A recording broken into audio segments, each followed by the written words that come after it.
Hello. Welcome to another episode of Campfire and Fables, associated with our PG Stories project. Sit back and relax. Enjoy watching the campfire while listening to this episode of storytelling. Practice that has been done since man's discovery of fire.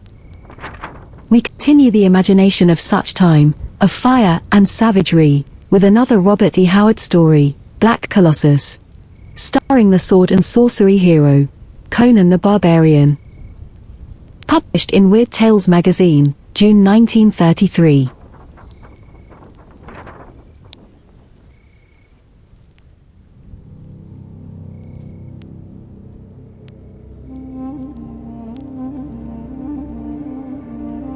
Black Colossus by Robert Irvin Howard.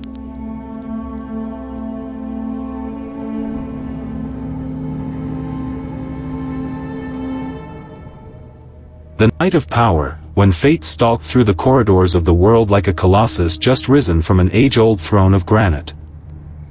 E. Hoffman Price, The Girl from Samarkand.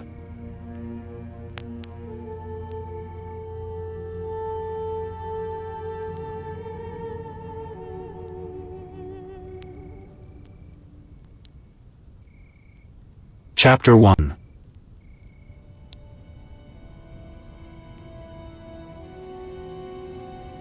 Only the age-old silence brooded over the mysterious ruins of Cthulhu, but fear was there. Fear quivered in the mind of Shavadas, the thief, driving his breath quick and sharp against his clenched teeth. He stood, the one atom of life amidst the colossal monuments of desolation and decay. Not even a vulture hung like a black dot in the vast blue vault of the sky that the sun glazed with its heat. On every hand rose the grim relics of another, forgotten age, huge broken pillars, thrusting up their jagged pinnacles into the sky, long wavering lines of crumbling walls. Fallen cyclopean blocks of stone, shattered images, whose horrific features the corroding winds and dust storms had half erased. From horizon to horizon no sign of life, only the sheer breathtaking sweep of the naked desert, bisected by the wandering line of a long dry river course. In the midst of that vastness the glimmering fangs of the ruins. Columns standing up like broken masts of sunken ships, all dominated by the towering ivory dome before which Shavadas stood trembling. The base of this dome was a gigantic pedestal of marble rising from what had once been a terraced eminence on the banks of the ancient river. Broad steps led up to a great bronze door in the dome, which rested on its base like the half of some titanic egg. The dome itself was of pure ivory, which shone as if unknown hands kept it polished. Likewise shone the spired gold cap of the pinnacle, and the inscription which sprawled about the curve of the dome in golden hieroglyphics yards long. No man on earth could read those characters, but Shavadas shuddered at the dim conjectures they raised. For he came of a very old race, whose myths ran back to shapes undreamed of by contemporary tribes. Shavadas was wiry and lithe, as became a master thief of Zamora. His small round head was shaven, his only garment a loincloth of scarlet silk. Like all his race, he was very dark, his narrow vulture-like face set off by his keen black eyes. His long, slender and tapering fingers were quick and nervous as the wings of a moth. From a gold-scaled girdle hung a short, narrow, jewel-hilted sword in a sheath of ornamented leather. Shavadas handled the weapon with apparently exaggerated care. He even seemed to flinch away from the contact of the sheath with his naked thigh. Nor was his care without reason. This was Shavadas, a thief among thieves, whose name was spoken with awe in the dives of the mall and the dim shadowy recesses beneath the temples of Bel, who lived in songs and myths for 1,000 years. Yet fear ate at the heart of Shavadas as he stood before the ivory dome of Cthulhu. Any fool could see there was something unnatural about the structure. The winds and suns of 3,000 years had lashed it, yet its gold and ivory rose bright and glistening as the day it was reared by nameless hands on the bank of the nameless river. This unnaturalness was in keeping with the general aura of these devil-haunted ruins. This desert was the mysterious expanse lying southeast of the lands of Shem. A few days' ride on camelback to the southwest, as Shavadas knew, would bring the traveler within sight of the great river Styx at the point where it turned at right angles with its former course, and flowed westward to empty at last into the distant sea. At the point of its bend began the land of Stygia, the dark-bosomed mistress of the south, whose domains, watered by the great river, rose sheer out of the surrounding desert. Eastward, Shavadas knew, the desert shaded into steppes stretching to the Hyrcanian kingdom of Turan, rising in barbaric splendor on the shores of the great inland sea. A week's ride northward the desert ran into a tangle of barren hills, beyond which lay the fertile upelm of the Hyborian races. Westward the desert merged into the meadowlands of Shem, which stretched away to the ocean. All this Shavadas knew without being particularly conscious of the knowledge, as a man knows the streets of his town. He was a far traveler and had looted the treasures of many kingdoms.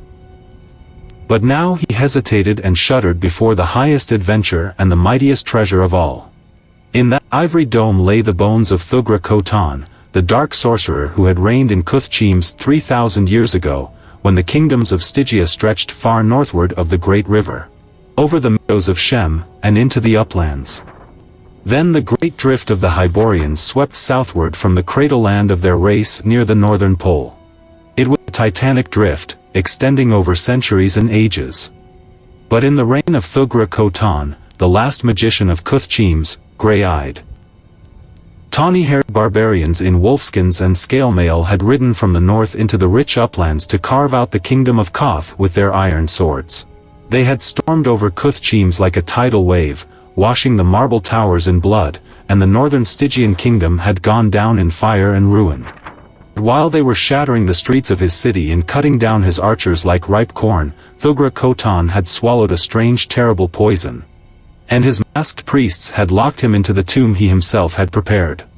His devotees died about that tomb in a crimson holocaust, but the barbarians could not burst the door, nor ever mar the structure by maul or fire.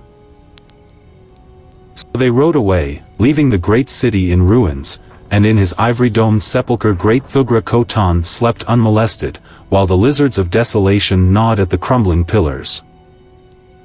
And the very river that watered his land in old times sank into the sands and ran dry. Many a thief sought to gain the treasure which fables said lay heaped about the moldering bones inside the dome. And many a thief died at the door of the tomb, and many another was harried by monstrous dreams to die at last with the froth of madness on his lips. So Shavadas shuddered as he faced the tomb, nor was his shudder altogether occasioned by the legend of the serpent said to guard the sorcerer's bones. Over all myths of Thugra Khotan hung horror and death like a pall. From where the thief stood he could see the ruins of the great hall wherein chained captives had knelt by the hundreds during festivals to have their heads hacked off by the priest-king in honor of Set, the serpent god of Stygia. Somewhere nearby had been the pit, dark and awful, wherein screaming victims were fed to a nameless amorphic monstrosity which came up out of a deeper, more hellish cavern. Legend made Thugra Khotan more than human.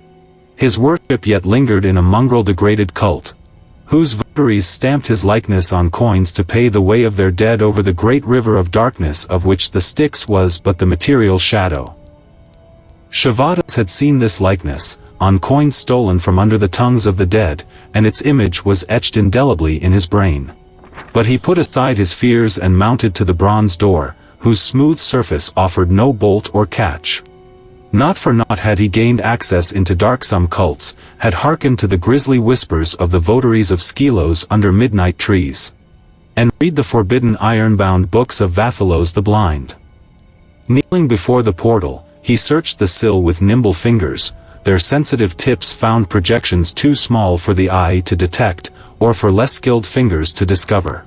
These he pressed carefully in according to a peculiar system, muttering a long-forgotten incantation as he did so. As he pressed the last projection, he sprang up with frantic haste and struck the exact center of the door a quick sharp blow with his open hand. There was no rasp of spring or hinge, but the door retreated inward, and the breath hissed explosively from Shavadas's clenched teeth. A short narrow corridor was disclosed. Down this the door had slid, and was now in place at the other end. The floor, ceiling, and sides of the tunnel-like aperture were of ivory. And now from an opening on one side came a silent writhing horror that reared up and glared on the intruder with awful luminous eyes, a serpent 20 feet long, with shimmering, iridescent scales. The thief did not waste time in conjecturing what night-black pits lying below the dome had given sustenance to the monster. Gingerly he drew the sword, and from it dripped a greenish liquid exactly like that which slavered from the scimitar fangs of the reptile. The blade was steeped in the poison of the snake's own kind, and the obtaining of that venom from the fiend-haunted swamps of Zingara would have made a saga in itself. Shavadas advanced warily on the balls of his feet, knees bent slightly, ready to spring either way like a flash of light. And he needed all his coordinate speed when the snake arched its neck and struck, shooting out its full length like a stroke of lightning.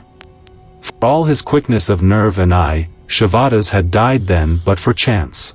His well-laid plans of leaping aside and striking down on the outstretched neck were put at naught by the blinding speed of the reptile's attack. The thief had but time to extend the sword in front of him, involuntarily closing his eyes and crying out. Then the sword was wrenched from his hand and the corridor was filled with a horrible thrashing and lashing. Opening his eyes, amazed to find himself still alive, Shavadas saw the monster heaving and twisting its slimy form in fantastic contortions, the sword transfixing its giant jaws. Sheer chance had hurled it full against the point he had held out blindly. A few moments later the serpent sank into shining, scarcely quivering coils, as the poison on the blade struck home. Gingerly stepping over it, the thief thrust against the door, which this time slid aside, revealing the interior of the dome. Shavadas cried out. Instead of utter darkness he had come into a crimson light that throbbed and pulsed almost beyond the endurance of mortal eyes. It came from a gigantic red jewel high up in the vaulted arch of the dome. Shavadas gaped, inured though he was to the sight of riches. The treasure was there, heaped in staggering profusion, piles of diamonds, sapphires, rubies, turquoises, opals, emeralds, ziggurats of jade, jet and lapis lazuli, pyramids of gold wedges. Teocallis of silver ingots, jewel-hilted swords in cloth of gold sheaths, golden helmets with colored horsehair crests, or black and scarlet plumes, silver-scaled corselets. Gem-crusted harness worn by warrior kings 3,000 years in their tombs, goblets carven of single jewels, skulls plated with gold, with moonstones for eyes. Necklaces of human teeth set with jewels. The ivory floor was covered inches deep with gold dust that sparkled and shimmered under the crimson glow with a million scintillant lights. The thief stood in a wonderland of magic and splendor, treading stars under his sandaled feet. But his eyes were focused on the dais of crystal which rose in the midst of the shimmering array, directly under the red jewel, and on which should be lying the moldering bones, turning to dust with the crawling of the centuries. As Shavadas looked, the blood drained from his dark features, his marrow turned to ice, and the skin of his back crawled and wrinkled with horror, while his lips worked soundlessly. But suddenly he found his voice in one awful scream that rang hideously under the arching dome. Then again the silence of the ages lay among the ruins of mysterious Cthulhu.